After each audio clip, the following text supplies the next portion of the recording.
We're opening our season with my new version of Swan Lake, taking the role of our new swan queen, the exquisite Nina Sayers. These are exquisite. And you must be the dashing young hunter and the exquisite Jordan.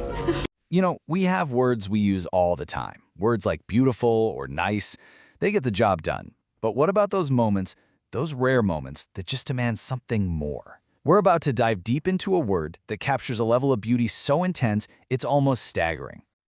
I mean, you know that feeling, right? It could be a piece of music so perfect it just gives you chills, or a painting with so much detail it just leaves you speechless. It's a kind of beauty that feels sharp and precise and just profound. So, what do you even call that feeling? That word is exquisite, and it's so much more than just a description, it's a name for an entire experience.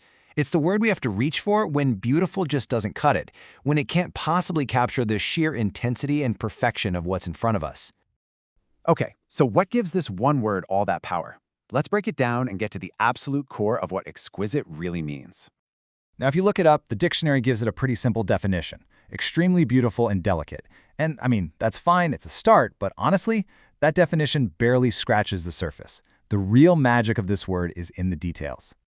And this is where it gets really interesting. See, it's not just very beautiful. It's more like a recipe with 3 essential ingredients.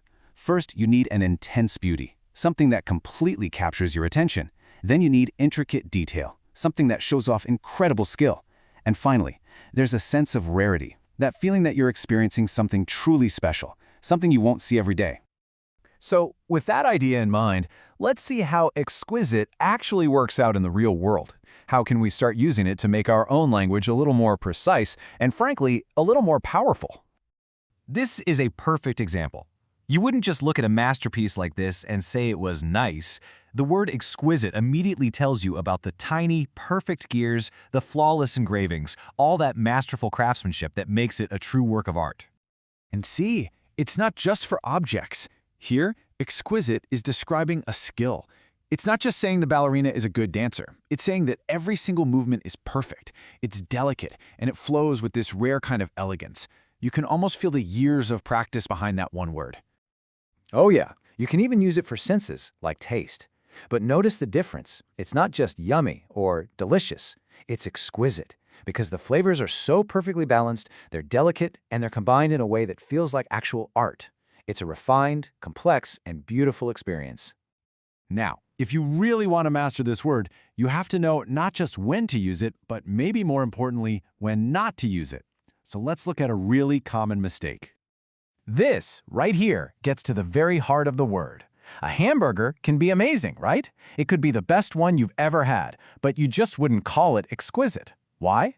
Because the word demands delicacy, refinement, and that artful complexity. A big, hearty meal is satisfying, for sure, but it doesn't have that fragile, intricate quality that exquisite needs. Okay, finally, let's talk about the specific feeling this word brings to the conversation. All words have their own emotional color, and exquisite has a very, very unique one. Just look at how exquisite stands out from the crowd. Beautiful is broad, it's our all-purpose workhorse. Lovely is charming and sweet. Delicate is all about that fragility. But exquisite, well, it's operating on a whole other level. It's the word you save for masterful art, for truly refined taste, for that rare high-level skill. It's for the absolute best of the best.